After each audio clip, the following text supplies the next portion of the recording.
Hey guys, ito guys yung aking ulam mamaya guys. Paksiw na bilong-bilong, kamatis, sibuyas, bawang, siling pula, siling haba, paminta, bitchin, asin, suka, kamatis, luyang dilaw. So ayan guys, tapos may kunting asukal. Paksiw, the best yan guys. Yum yum. So natin guys, malapit na maluto. So meron ako dito guys, nakuha doon guys sa garden, sitaw, patong natin.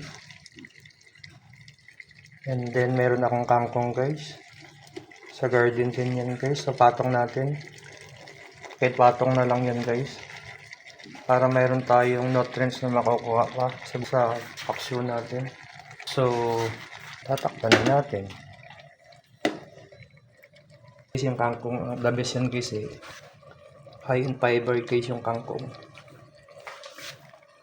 At marami pang iba guys na masustansya na makuha natin sa kangkong tsaka sa sitaw. So, may isda na, may gulay pa tayo. Yan guys, the best. Ito na guys yung ating paksiw na may gulay guys.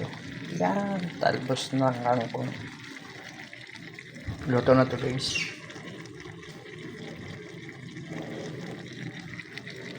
Yum yum. So yung baho ko guys, ininit ko muna. Yan yung maging tanghalian ko mamaya. So yan guys, mag-ingat ang lahat. God bless you all guys. Maganda na guys yung panahon guys. Mainit na. Hi guys, kain na tayo guys. Ito guys yung aking pakso guys. Yan.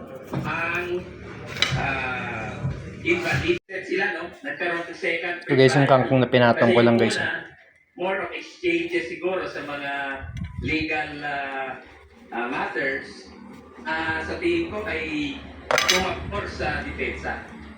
Sarap guys sili. May hirit po yung prosecution. Nabuksan po yung tax records ni Vice President Sara Duterte. Attorney, may guys, kain tayo guys. Itong hearing na ito mula Nung nasa House guys, kain tayo guys. Impeachment, hindi pa nga nabuo ng time na yun dahil may hearing sa House Committee on Justice.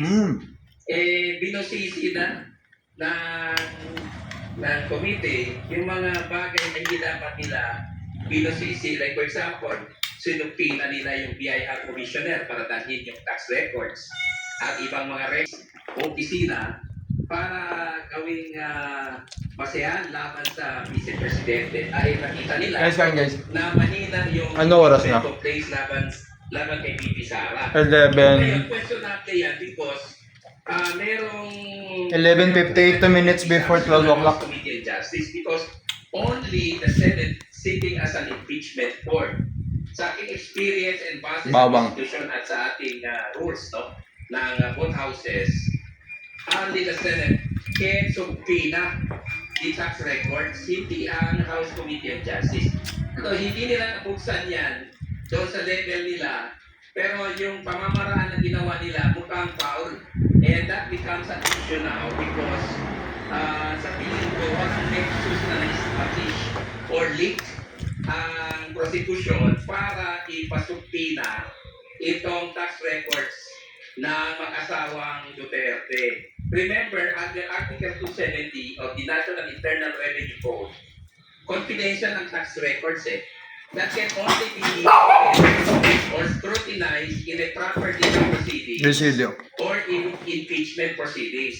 However, hindi po yan absolute. Ibig sabihin, kailangan nasa articles of impeachment yan complaint mo or allegation na merong connection between the tax records at saka yung allegation of unlawfully acquired wealth or ill-gotten wealth, so to speak. So, which I doubt dito because very defective yung articles of impeachment na sinayang ng House. Guys, kain na kayo guys. Kaya sa tingin ko magkakaproblema dito because if there is no nexus or link that can be established by the prosecution, then there is no basis for the request for subpoena. Opo. Para lang din So yan guys, makarelate po hanggang dito lang ako guys. tinutukoy pong tax tax records Ano, guys? attorney noong panahon na God bless you all sa inyong lahat. Bye-bye. nasa malaking kahon